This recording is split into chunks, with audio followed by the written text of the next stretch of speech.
freaking first cut. Golly. Welcome to the First Cut Podcast. I'm Rick Gehman, and this is your recap episode for this week's Players Championship. Joining me to break it all down, Kyle Porter is here. KP took an extra day, but we've made it. We have crowned a new Players Champion. We have. I was just, before you jumped on, producer Jacob and I were talking, was this a good tournament? Was it and this is kind of what I wrote afterwards. It was, the whole week was chaotic, right? From Thursday morning until Monday evening, it was chaos. And it felt like the ending we got was sort of representative of that, emblematic of that. It sort of served as this like prism through which to see the event. Because you had 2 hours before it ended, Rick, you had 24 guys at 6, 7, 8, or 9 under. Yep. And that's a little bit what if you were to describe the whole week based on like a golf statement, that's what the whole week felt like.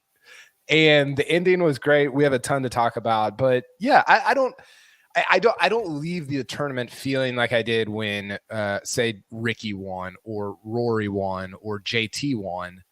But there's still a ton of takeaways and a ton of storylines that we're going to discuss. Yeah, I think it was a great tournament. You got, of course, half the field got wiped out because of the weather. That stinks. But you mentioned it. You got a ton of different guys who could have won on a stretch of the golf course, 16, 17, 18, which is going to decide the golf tournament, and it did. And you got a deserving winner, the 10th ranked player in the world, who's going to move up to the 6th ranked player in the world. So, yes, I think that checks off all the boxes for me. I think Cam Smith is, and we can just jump into it if you want to. I think he's 1 second before we jump too deep into it. Hold on. Let me get this out of the way.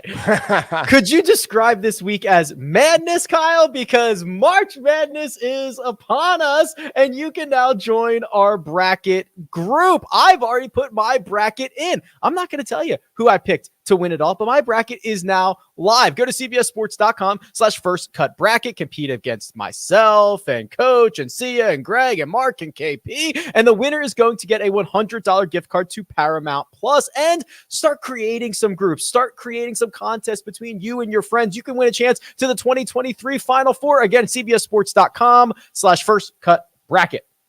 All right, KP. Now we can jump into Cam Smith, the Aussie, 66 in his final round, 13 under par, adds the biggest stamp to his resume. Yeah, and I think my big takeaway from Cam Smith, I mean, first of all, he's awesome. I mean, I was listening to the No Lane Up guys on Saturday or Sunday, and they were talking about how like and I haven't seen a lot of Cam Smith in person. I saw him at the 2020 Masters a little bit. But his short game in person is just absolutely filthy, like just disgusting, like Patrick Reed, like maybe even better than what his short game is.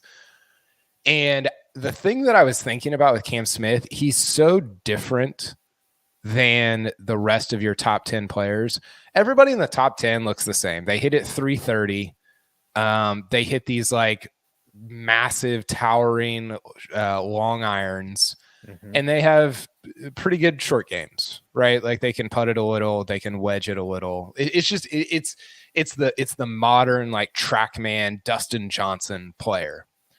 And Cam Smith's not like that. He was like almost last in the field in driving this week.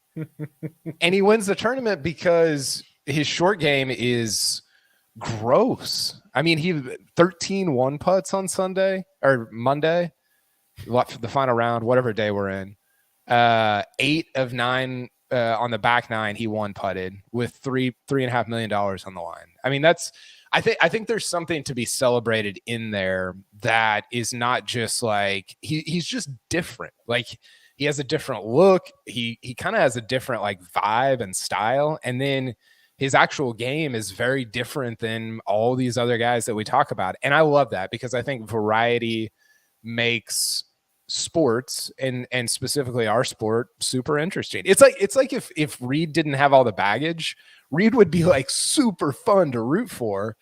And that's kind of Cam Smith a little bit, I think.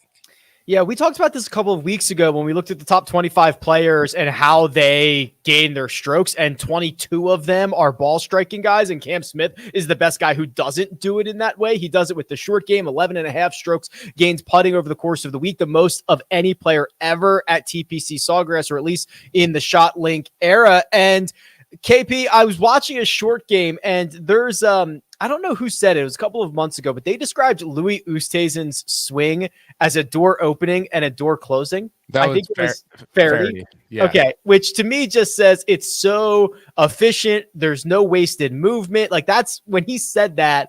That is the adjectives that I put on it, and that's how I feel about Cam Smith's short game. He is just always in control. There's never a shot that I'm like, oh, this might be too tough for him, and then he gets himself to 5 or 6 feet for par, and it's going in the bottom of the cup. It's just so reliable. I love to watch it. Yeah, and Justin Thomas talked about this somewhere. It was it might have been a No Laying Up interview. It might have been a transcript. I don't know where he talked about this, but he talked about how when you go to a major championship and your short game is as on point as it can possibly be, it just frees you up to try anything you want. Because you're like, well, normally, like, if my short game is mediocre, and I mean, we'll talk about Victor Hovland. If my short game is mediocre, I shouldn't hit that shot because I can't get up and down from there. But when my short game's on point, like Cam Smith seemingly always is, you can hit any shot you want because you have the confidence. You're not always going to get up and down from anywhere, but you know that you can. And it almost is like working backwards to where it frees up his iron play, which was really good. The shot he hit into 16 was sick. I mean, that was, in that moment, for what he needed, was so good. And I think that, to me, is the big thing, is like the confidence that you have when your short game is that good, that you're like, I can get up and down from anywhere on the planet. It makes you such a better player from tee to green. That's the opposite of the guys who know they're not good putters, and it puts a lot of stress on their approach play to hit everything to 3 feet. When you can roll the rock and you can get up and down, you are able to kind of freewheel it on some of those iron shots. He's just the opposite. You're right. He's basically the opposite of the modern player, but he's still packing wins. Yeah, exactly. He's like the anti-Keegan Bradley. Right. Jeez, oh man. Was in the mix. I can't believe it. Who was okay? I was thinking about this. Which guy, when you saw their name in the top 10, like on the first page of the board, were you like, what? Like, I didn't even know he was in the tournament. So it's funny. It would have been Sepp Straka if we didn't talk about him every single week, but like, that's like the guy for most people who, outside of the First Cup podcast, when they saw Sepp Straka making a run, they probably had that reaction. Yeah. Mine was Adam Hadwin. He got to like T4. Mm-hmm. And I'm going, what? I didn't know he made the cut, was in the tournament, was still on tour. I'm kidding. I knew he was on tour, but that was a stunner for me. Cam Smith was very much the through line, though, because like he starts off hot, 4 birdies in a row, and then you get all bunched up with all these guys, and then he kind of emerges from the other side of it, and he was like the consistent through line throughout. So, it was a tournament that I think we could have gotten like a no-name winner, or kind of like a low-ranked player, like sometimes we see at the Players. And Cam Smith and Sam Burns were kind of the guys that could save that, if you will. And he just went out and did it. I think that's the most impressive thing. He won from out in front in Kapalua. He came from behind, a little bit behind, not too far behind, but he came from behind here, and he just went out, and he just seems to like stay in his own world and not really get like too rattled by anything else that's going on. I think that's a really impressive trait. Let's talk about him being rattled, or at least the chance to get rattled. The final 3 holes. Let's start with 16 here, KP. He just duck hooks one dead left. The official shot tracker had 179 yards to unknown. I might have to change the names of my podcast. 179 yards, not quite 300. He punches out, then he hits that great shot from 238 yards away to kind of the middle of the green. Almost rolls that in from 48 feet, but like, he didn't take advantage of 16, a hole that a lot of guys were, but to get out of there with a par after being in prison on your tee shot in a moment when this championship was still very much up for grabs. Well, the thing I think about Cam Smith is he makes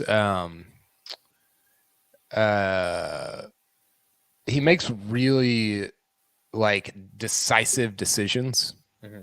Right. Remember Memphis last year when he tried to hit that that ridiculous window on 18 when he was in the, do you remember this? Was the one where the camera guy, where they were like, where's the window? Yes. Where's he looking? I don't know where he's looking. That's when Abe Answer went on to win. But Cam Smith, even on, and we'll talk about 18 in a second, but he's just like, okay, this is my decision. This is what I'm doing. And there's no hemming and hawing and trading clubs and like he saw the window out of the woods. He hit it. He stepped up and said, this is the shot I have to hit into the green on 16. I'm not going at the pin, but I'm not going to just like fluff it out there to just kind of hit a weak, like stay away from the water shot, because that brings trouble into play because you're pitching. You might be on a downslope again, like going like toward the water. That's not good. And so he just is decisive about those shots. And I would argue that on the last 3 holes of TPC Sawgrass, like that's what you just need to be decisive. Now 17, I guess we can talk about that. That was they should have just given him the whole purse for that line that he took, but he was decisive. He said, I'm going over the bunker. Yeah. And I pushed it a little, and that was the result. And, maybe a couple of times that ball goes in the water, but he's not indecisive about like what's in front of him. And I think that is paramount when you're leading a golf tournament and when you're uncomfortable and when you've got that much money and that big of a trophy on the line. Yeah, I like that. I like the decisiveness. And Jacob, if you're watching on YouTube, he's showing the line that Cam Smith took on 17. It's the Ricky Fowler line, the traditional Sunday pin tucked in that right hand corner. Ricky and Fowler. Thank you much. That is the line that he ended up taking, KP, wasn't over the bunker. It was right of that. I'm glad he admitted that he pushed it, because some guys would be like, no, that was the plan. Just hit it 4 feet right of the stick where I only have 8 feet of wiggle room. I think a couple of those Fowler actually was trying to hit it there. Maybe not. I do, because they were like 6 holes into the playoff. He's like, I want to end this thing, And Cam Smith was definitely not, but he walked it off like he was, which I think that's half the deal. He made it look awesome, and it was. I mean, it ended the tournament essentially. Yeah, almost did not, but yes, it did. And I'm glad you got to make the putt, right? Like if you take the right-hand side of the pin to 4.5 feet and you don't make the putt, it's a lot of risk for nothing. But yeah, that was the moment where we probably could have got Vince Carter .gif. I mean, it was 3 shots clear. Things would tighten up, but this will be the replay that you see every year talking about Cam Smith's victory and adding to the compilation of shots into 17. Here it is. This is the highlight. Yeah, it will be. And, I really thought with how sensibly he was playing, I just thought he would, I didn't even think he would aim for the bunker. I thought he'd kind of go middle of the green, take his 2-putt. And it turned out he actually needed this 2 for the win, right? With how he played 18. Yes, with how he played 18, he needed it.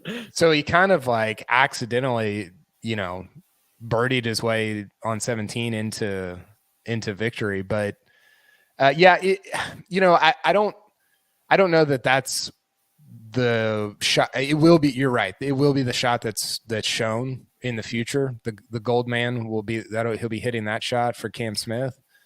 I don't know that that's he now one. He's now a man. You've graduated him from gold boy to gold man. Gold boy, whatever he is. I don't know that that's the one. That to me was like, it's not even what he was really trying to do. Like so much of the other stuff that happened in his final round was more meaningful, even though this was a bigger highlight and more dramatic. Even the up and down on 18. I mean, that to me is like, that is what I'll remember, is him like getting up and down from just all over the yard when he had to have it. Yeah, so he gets to 18, 3 clear, and he gives us the don't go left swing, something he'd already done earlier in the week. He'd gone into the water on that tee shot, and he sprays it into the pine needles. And KP, this is your kind of 3-shot lead. Just punch this bad boy out, get it back in the fairway, no worries. Not so much. Kind of gives us a little draw side spin into the water, and now things are getting interesting. Yeah, this reminded me of the Memphis thing, because this was kind of the side of the fairway that he was in and out of the trees. And I don't know what he was doing. He had a quote on it afterwards. He said, he said it was probably the right decision. The shot was pretty poor. I thought it was going to come out a bit soft and a bit tumbly and just come out really good. And then it ran through into the water. I guess I understand why he would think that with how much water they got there. But I just don't know that you can even come close to that water. Like, aren't you just punching at, like, just, I don't know. I mean, even if he goes sideways, he can miss the green and get up and down and still win this thing fairly handily. The only thing you cannot do is hit this low little spinner that rolls into the water. Yeah. By the way, it's hailing here in Dallas. So is that what that noise is? Yeah. Can you hear it? Yeah. Wow. Is that worrisome?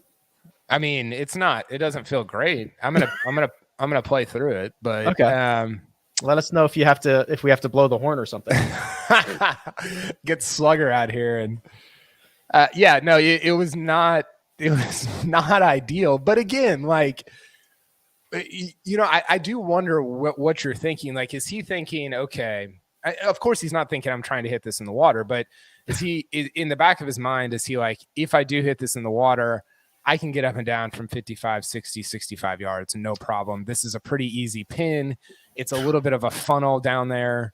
That's not a super tough angle from where you'd be hitting from. I don't know. Like, does that going on in the back of his head? And is that a good thing to be going on in the back of his head at that moment? If that's going on in the back of his head, I'm even more impressed. If he's just like chalking it up to I can get up and down from 58 yards for $3.6 million, no problem. Good on you, young man, because that is some supreme confidence. But why wouldn't you think that after the way you'd played all day? I don't know, man. I mean, I'm not saying it's at the forefront. And again, it was a terrible shot. Like, you can't bring that into play. But at the same time, it's like, that's a little bit of what I'm saying is like, you can try to do some stuff when you've got that short game, because you have the confidence that you are going to get up and down from anywhere. And maybe that can get you into trouble at times. And that might be one of the times where your caddy's like, hey bro, like, I know you have the best short game on the planet, but don't do this. What the box score, so to speak, won't show about this is that while this is happening, Anirban Lahiri behind him has birdied 17. So we have gone from a situation of 3 shots clear on the 18th tee to walking down to drop this ball in the fairway. And now you are you have to get up and down to basically, give yourself a chance at this and not let Anirban make par on 18 to send this to a playoff. So just in that one shot and in that moment, the script has flipped a bit here. Totally. And he didn't know it, right? I would imagine in real time he probably did not know it. Well, I guess I don't know when. Who knows? I don't know if he did or not. The shot that Anirban hit into 17 is the shot that Cam Smith was trying to hit into 17, right? Correct. Where it's just over the bunker, it feeds down, and you've got, I don't know, what, 12 feet, 14 feet for birdie? Yeah. How impressive was Anirban all day? He was nails, dude. Listen. He was awesome. Yeah, he was awesome. We'll get to him in a second. So this picked clean shot that Cam Smith hits into 18 from 58 yards, almost spins it back into the cup to 3 feet 2 inches. You're probably right. That's not the highlight. It's probably not what they're going to show because up and down for bogeys, not as sexy as stuffing it to the right side of the pin on the Island Green signature hole. So we're not going to see this often, but that's what I will remember because the door creaked open and then he reshut it right there. Yeah. And that was what he did all day. I mean, I can't think of, most of it was with the putter. He didn't flash. I mean, I'm trying to think, was it 12 where he had I can't remember. There's another spot he got up and down from that was just sick. It might have been 12. Nah, 12, he hit it to 12. Oh, sorry. I'm looking at the wrong one. 12, 12 is the drivable. So, yeah, he hit one from like, let's see. Yeah, from kind of the right rough, and then he stuffed it to like 3 feet. 36 yards to 3 feet. And he's just, it's, I mean, I think he was on a downslope. He's nasty. I mean, it's so good. And it's so different. Like, when I think of the last couple of guys that have won this, you think about Rory winning this, and you're like, okay, the driver, he can have good putting weeks. I can't imagine him doing what Cam Smith did, getting up and down from 60 yards to 3 feet to make a 5 to win the tournament. Cam Smith is so different than him. Justin Thomas, you think about how he won it. It's all these shot shapes, unbelievable iron play. I think he gained like 12 strokes with his iron or on approach shots alone on the weekend last year. And again, that's Cam Smith's a good iron player, but it's so different than that. And it's such a fun version of golf to watch that we don't get a lot of at this level, because you have to be so good at it to make up for your deficiencies, either off the tee or from tee to green. And I don't know. It makes it a ton of fun.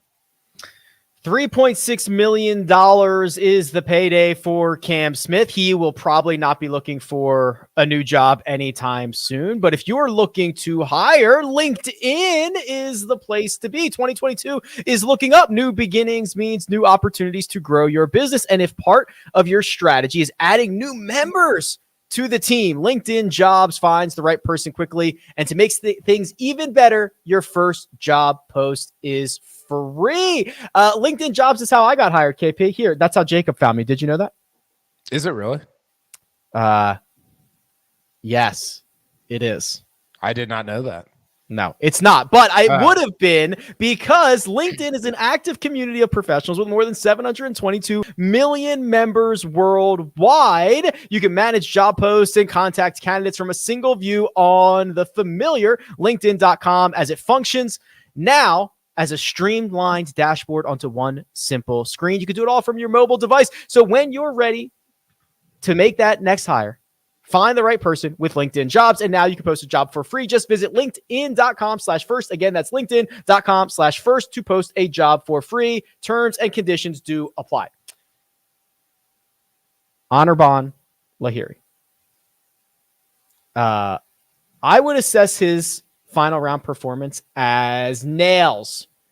You technically don't sleep on the 54-hole lead, but he did go to bed with 20 some odd holes to go, leading the Players Championship. He shot a 3-under 69. He stuffed one into 17, made the putt, and then the drive on 18. KP, big boy drive. Yeah, it was sick. I called it the Autobahn because there was no speed limit on that drive. Woo, doggy. What did he went? I've got it here. Well, it was only 281. Yeah, I know. Right. I just looked at it too. It felt longer than that, though. It looked like 381. I mean, he played so well. The double on 8 was that was a horrible tee shot, and he's dropping by the picnic tables, and that was a normal sport moment. But it's somebody on the broadcast said this. I can't remember who it was. It might have been, I don't know. Somebody on Golf Channel said it's stars, and then it's like underdog stories, right? You come for the stars, you come for the 322nd ranked player in the world winning the Players Championship. And we almost got it. I mean, we almost got that on he was 4 inches from sending it to a playoff on 18 in the final round. So I was rooting for him. He had that great quote on Tuesday or Wednesday, which feels like it was like 5 weeks ago, talking about how like you're 1 week away from Augusta. You're 1 week away from changing your entire career. And then he almost went out and won the freaking tournament. It was just, he was very, very easy to root for. And he's another guy. He just didn't seem rattled by everything. I don't know if that's because it was a Monday finish and you didn't have kind of the fanfare that you would normally have, that buzz that you would normally have on a Sunday at the Players Championship. But he was locked in. And I was definitely, I was watching with my son, and we were both rooting for him to win just because it would have been such a cool story.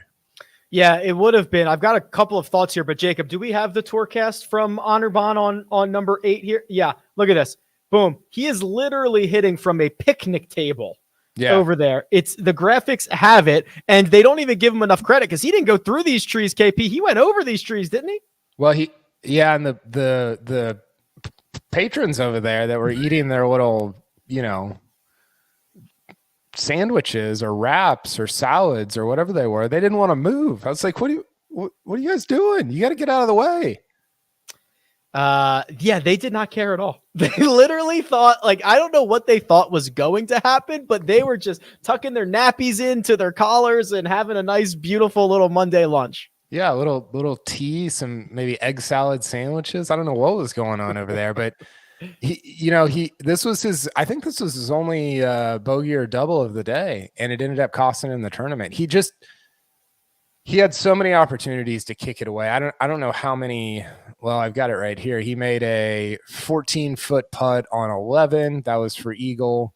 He made a 13-foot putt on 17, but he made all these 4, 5, 6, 7 footers for par to keep himself in it. You're not supposed to do that if you're the 322nd ranked player in the world. And what Sebastian Munoz did, I don't even know where he finished, but the way he started is Munoz he shot a 77. That's a little bit of what I think you would expect from Lahiri, right? Big moment, never won a tournament like this, never really contended for a tournament like this. I think he's got one top 10 at a major. You don't expect him to go out and put up a 69 with an eagle and to give himself a chance to win on the 72nd hole. I walked away really, really impressed by what he did. He had a chip at it, and it finished, a couple inches short. He said, I hit a really good chip. And there was so much good stuff that came out of his post-round presser. He was surprised himself about how I don't think he said comfortable, but how he wasn't as nervous as he thought. But the thing that stood out to me, KP, he literally pulled out his phone, and he had a note written in his phone about his stats from the Honda Classic. Did you see this? Yeah, but I didn't. I briefly saw it. Okay, so I don't have the exact quote, but it was something to the effect of he was looking at his stats from the Honda Classic, and he was top 20 off the tee, top 20 around the green, top 20 in putting, and dead last in approach. So I looked up his stats. Gained a stroke and a half off the tee, gained 3.5 around the green, gained over 3 with the putter, lost 8 on approach for the week. So he said his only goal for the Players Championship was to improve his iron play. Well, gained 4 strokes on approach over the course of the week. He was one of the better ball strikers. That mission was certainly accomplished. Yeah, it was. And, Sunday was not as good ball striking, but he held it together with his short game. He pulled a Cam Smith. So, Lahiri is somebody who you're going to have 3 weeks like this in your career. I just looked it up. He finished T5 at the 2015 PGA. That was the Jason Day at Whistling Straits one. So you're going to have that week. You're going to have a week like this. You're going to have maybe 1 or 2 others. And you love to see guys like that win in those weeks because there's an allotment of them. You don't get, a Rory number or a John Rahm number where it's like, oh, you got 50 of them. You'll probably hit on a few. Anirban Lahiri might never have a week like that again. So that's part of why I think I was rooting for him kind of coming home on Monday. The other big name that coming down the stretch had a chance to add a statement win to their resume was Gimme Paul Casey. Gimme Paul Casey. Give me Paul Casey. There you go. Paul Casey finished 2 shots back, KP. The moment that we will remember from this is the ball mark, the crappy situation he got into on 16. Yeah, ball landed in a pitch mark, not his own pitch mark. Shout out Patrick Reed at Torrey Pines last year, but actually shout out Rory at Torrey Pines last year. Mm-hmm. It landed in somebody else's pitch mark, and Paul Casey is a little Xandery to me in that, like, just win one, just go like he's the best guy in like like just pure golf. Like he's the best guy up there. And I feel like there's just not a lot of like, let's go get this, baby. Like he just, does he have that in him? Have we seen it? No, I don't think so. I can't think of a moment. Yeah. And I don't know. I didn't look at his numbers on, so Sunday he didn't hit nobody at the top really hit the ball that well. He was okay. Yeah, he was fine. Fine on Sunday or Monday. Fine on the final round of the Players Championship doesn't usually win it. Yeah, it just feels like in big moments in big tournaments, if you're as good as Paul Casey, or as I believe that Paul Casey actually is, I feel like he's never had the Cam Smith thing where it's like, I'm gonna go win this. I'm gonna go hit every shot, get up and down from everywhere, make everything I look at. I'm winning this week. And I should probably look at some of his numbers to see if I can back that up. But that's when I watch him, that's what it feels like to me. Do you think that if Rory McIlroy one shot back or whatever on 16 at the Players Championship, if his ball in the middle of the fairway rolls into someone else's pitch mark, that by this time next year we would have a different rule?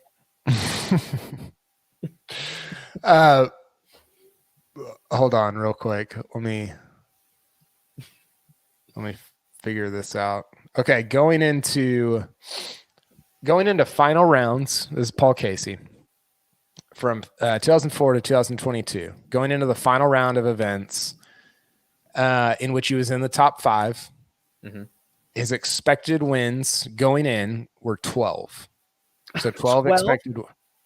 Yeah, he's been in the top 5 like 50 times. Yeah, I mean, a bunch. So expected wins 12, and this is on Data Golf. Given how he played, it drops to 7.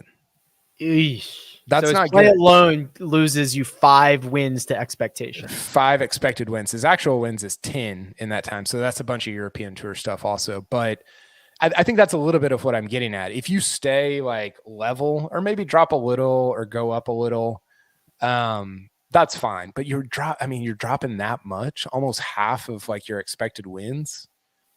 That's not good. And that kind of backs up the way that I feel about Paul Casey. No, I don't know. I don't think they would change the rule just because it was Rory. It would probably help. I think it's I think they should change it. Like if we're talking about if Brandel and Paul McGinley are yelling about, or Brandel, I guess, is yelling about how the 17th hole is unfair on Saturday, which I think fundamentally I kind of agree with him, but I don't know that you can change like all these things for one freak day out of 10 years. Mm-hmm.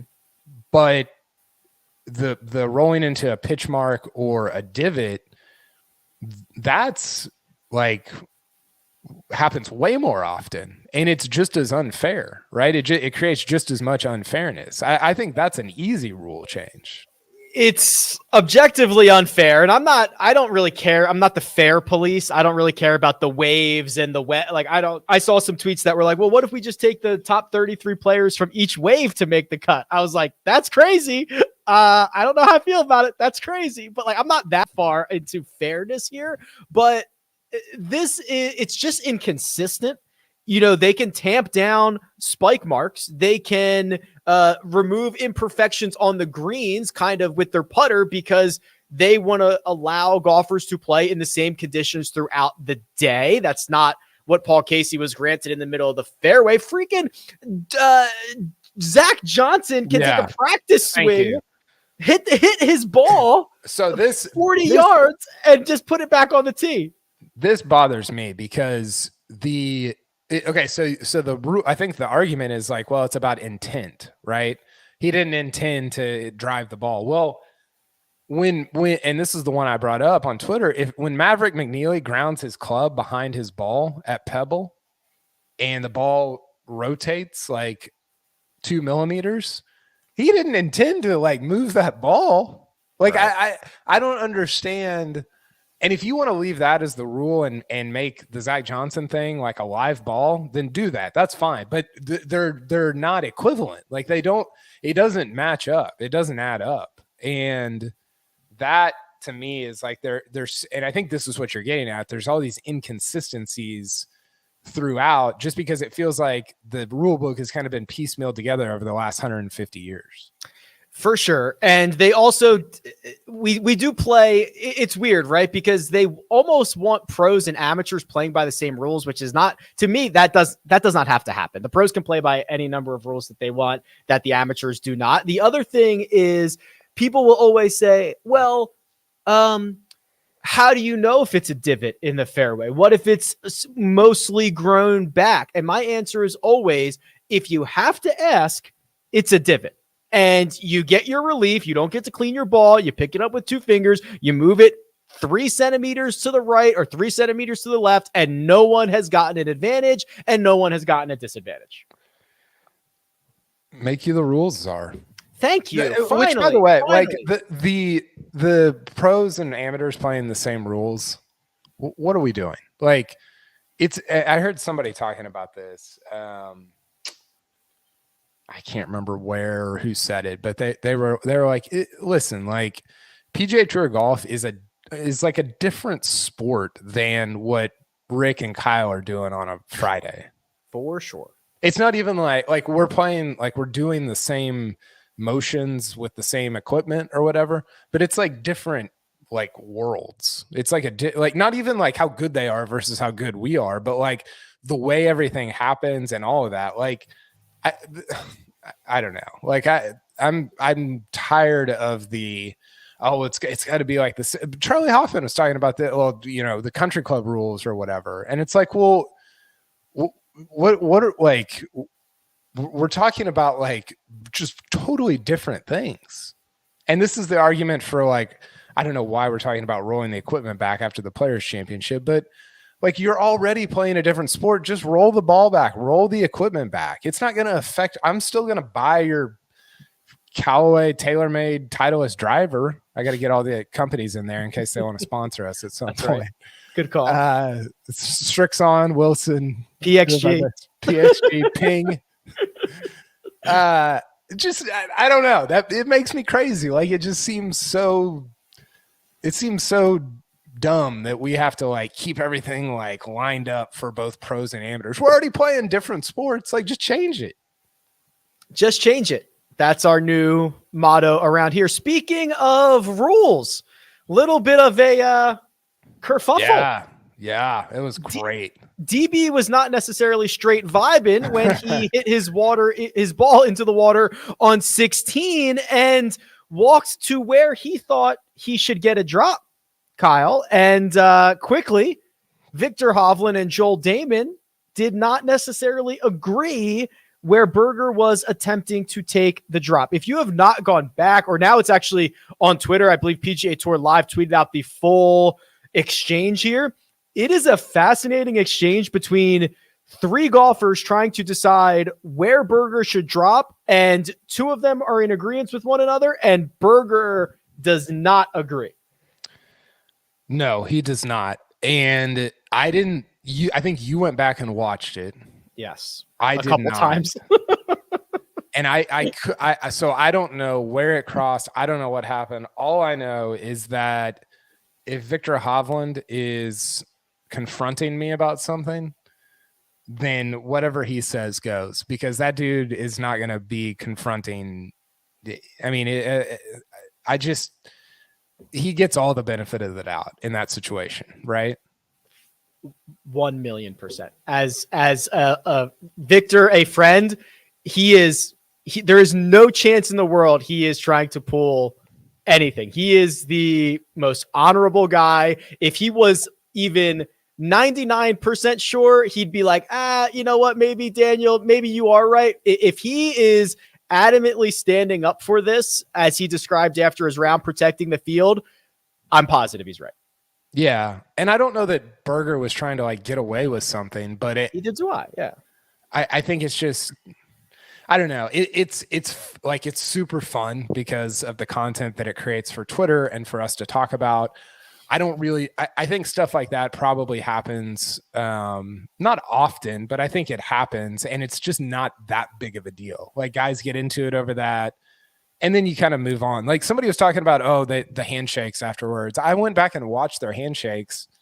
It wasn't like they weren't bro hugging, but it was fine. Like, it didn't seem like there was like, oh, well, now Hovland and Berger hate each other. I didn't get that feeling. I think it was just like, hey, we disagree on this. Maybe we had different angles on it. I don't know, but I don't know. It just didn't seem like that big of a deal. Berger also kind of walked it back afterwards. He said, I think we ended up getting the right spot, which I believe they ended up getting the right spot. I think it was kind of a heat of the moment, a lot on the line. He just dumped one in the water on a par 5, and I think there was some competitive juices flowing out there. And when everybody got back in and settled down, I think they figured out they got it in the right spot. What was the yardage differential? Was it like 30 yards, 60 yards? I think it was like 60 yards. Yeah. And I think they eventually got it in the right spot. If you go back, it's obviously hard to tell with the shot tracer and all that stuff, and it's not perfect, but I think they got the right spot. I think Berger was about 50 yards up. So yeah, and I think that's the difference it was. Yeah. It's golf is you're trying to tell like where this ball crossed like a line, not from under or overhead, but from like straight on. It's ridiculous. Like, it's so difficult to do. There was a moment, if you have a chance to go back and watch. So Joel Dahmen and Victor Hovland agree on kind of where this went out. Daniel Berger obviously does it. So as soon as the topic is broached, I cannot make out what Daniel says, but he says something that it feels a little bit snappy, because you see Victor immediately go like, and Joel Damon's like, oh God, this is going to be like a thing. Like we're about to get into this here. Like, it's immediately right out of the gate. Like, oh boy, we're about to have a moment. And they did. But it reminded me of when Berger did that to Reed at, was that at Harbortown? Well, I don't know where it was, but where he walked like 80 yards to make sure that Patrick Reed was finding his ball and hitting it correctly. It's like who watches the watchers, right? Like who's watching the watchers? Well, it's Victor Hovland and Joel Dahmen. That's right. And I trust both of those guys with my life. Speaking of Victor Hovland, he broke his young career record in strokes gained ball striking. That's off the tee plus approach. Helps that he had an ace early on Monday, which would have been in the conclusion of his third round. He then proceeded to pick up Kevin Streelman. That's kind of a different story here, but Victor Hovland, very clearly one of the game's best ball strikers, KP, but the short game troubles, as Andy Johnson puts it, kind of the difference between wins and high finishes. Andy points out that he was 2 of 9 in scrambling in the final rounds over the last 2 weeks. And, just a couple of shots in either direction, and it might be a couple of more trophies for Victor. Yeah. So he was, let me add this real quick. He was about -3 short game this week. I have him at -6. I have him at -2.5 around the green and -3 putting. Sorry, -6. Yes. That's not good. And I think the flip side of it is this, though. Like, you can improve that. Like, you can't become the number 1 ball striker in the world if you don't have the gifts. You can become a mediocre. Like, you can have a mediocre short game. He's finished in the top 10 in 7 of his last 9 events, and he's won 3 of them, and he almost won last week. Like, I think the scary part is if he figures that stuff out, because he's shown it. I mean, he's shown a good short game at times. Mm-hmm. It's just not consistent. The way he played 12 today was just abysmal. I mean, he had and that was kind of when the tournament was teetering, and he has this like straightforward pitch. I mean, it wasn't easy, but like he had an opportunity to get to, I think 9 or 10 if he gets up and down for birdie on 12, and he ends up making a bogey. And it was frustrating because I think he finished number 1 in the field from tee to green.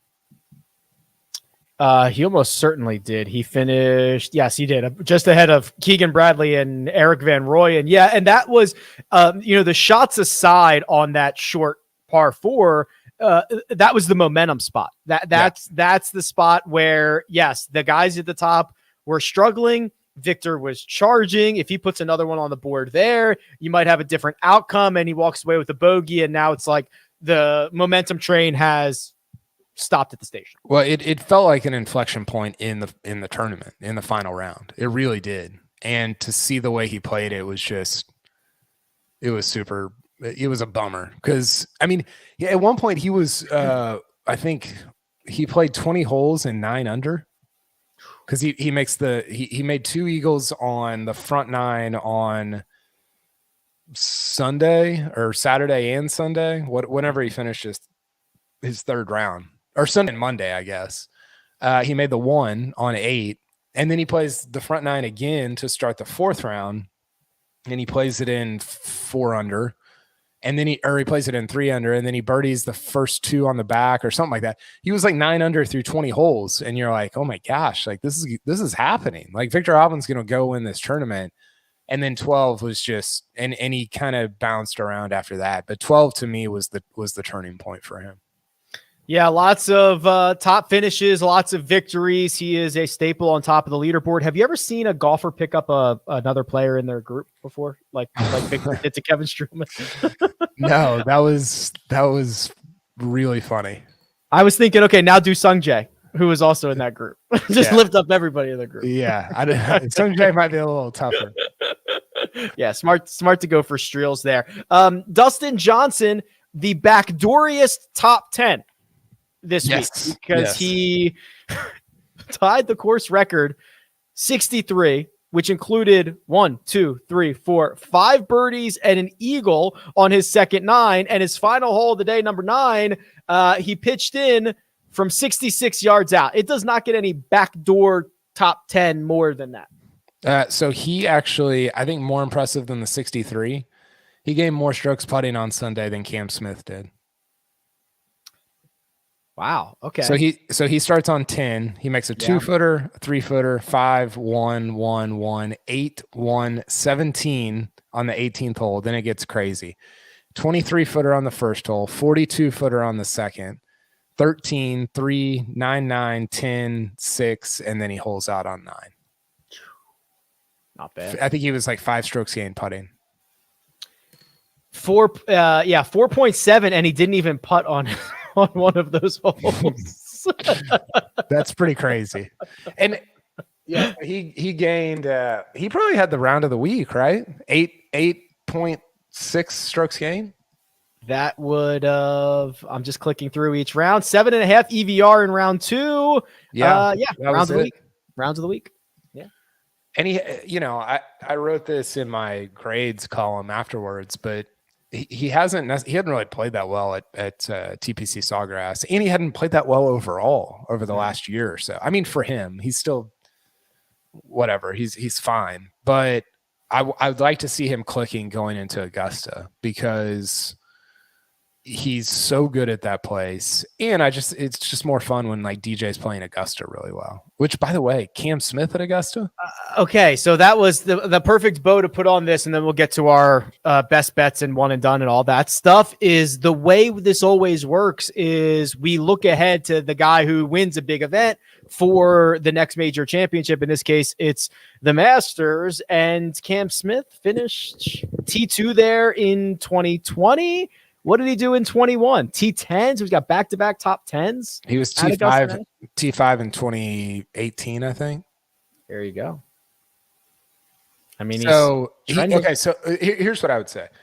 Cam Smith is not going to be among the 5 favorites to win Augusta, but when I make my list of like who's most likely to win it, he'll be in the top 5 or 7. I don't know how he couldn't be. And again, this is where like I get a little not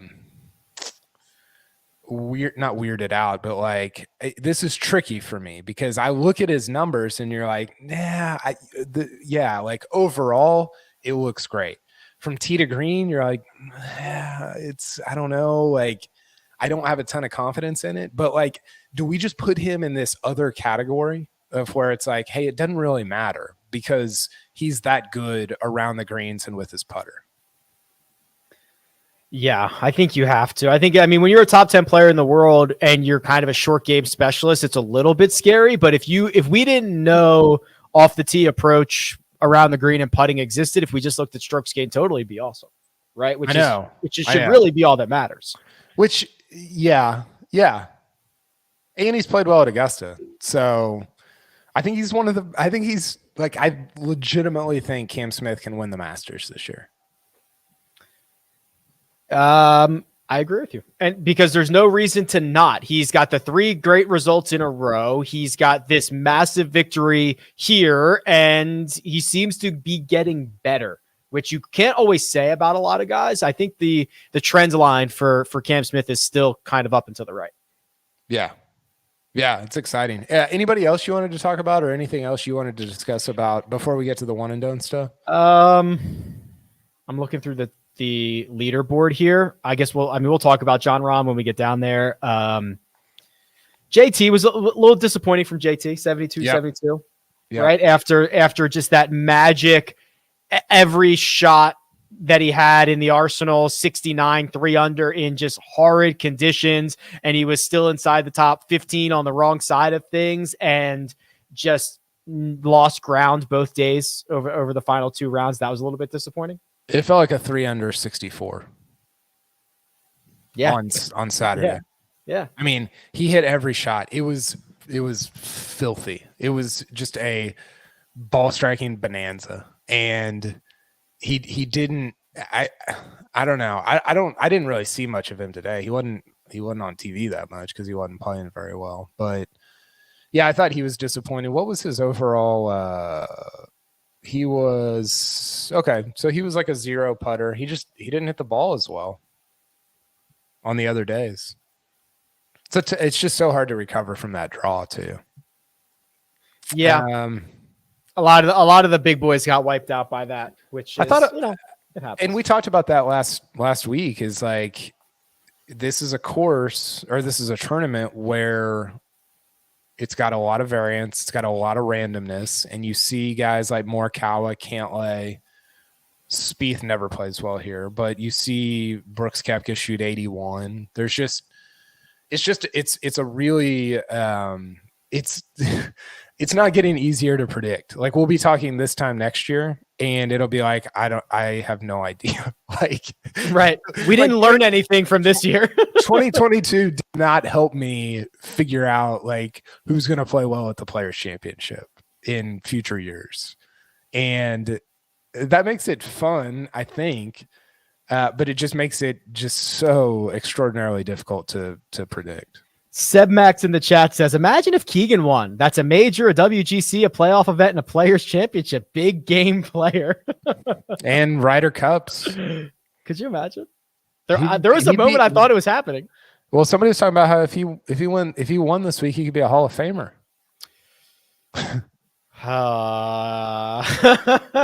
I guess so. I mean, there are amazing. Jacob just said that there are similar resumes that are Hall of Fame guys, which is Keegan's fine. I don't know if I need him in the Hall of Fame. Let's turn our attention to our bets, our picks, our one and done. Anything else? Update. Yes, thank you. But first, we're going to take a quick break and hear a word from our partners. And we're back. All right. Mark's nationality pick of the week. He had Corey Connors, top Canadian. We accurately figured that one out, but he was wrong because Adam Hadwin was your top Canadian. He finished T9. Thank you. Taylor Pendrith, T13. Corey Connors was the 3rd best Canadian, T26. So fine and dandy, but does not cash the bet. Best bets. Kyle, you and I whiff. I had Matt Fitzpatrick top 20 plus 175. You had Adam Scott top 10 plus 450. Yeah, they were both on the wrong end, right? Fitzpatrick definitely was. Was Adam Scott? He was on Sergio's. So no, I don't think so. He opened with a because he opened with a 78 and he made a snowman somewhere. Hold on, I'll find it. 18. Yeah, he made a snowman at 18. 2 in the water on 18, I think. It was that is the more standard way to get wiped at Sawgrass, not a 3-shot wave differential. Right. Just hit 2 in the water somewhere. He was so bad, and I was so confident about him coming into the week. I think he almost finished last of guys that he was. I don't know where he was. I don't even want to see. Did you see? Did you see Matthew Wolf throw his club in the water on? Yes. So Sia Najad not only took 55 hours, but got us a Tom Hoagie first round leader, won his best bet, Shane Lowry over Matthew Wolf and Lucas Glover plus 110. Matthew Wolf not playing good golf and gave us the old club flip into the agua. Yeah, not.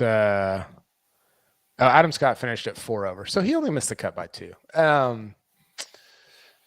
Yeah, Matthew Wolf, I don't know what to think. Like, there are times where I'm like, oh, he's going to win 3 majors, and there are other times where I'm like, he's going to be on the Korn Ferry Tour in 3 years. Do you think he'll go through a massive swing change? No,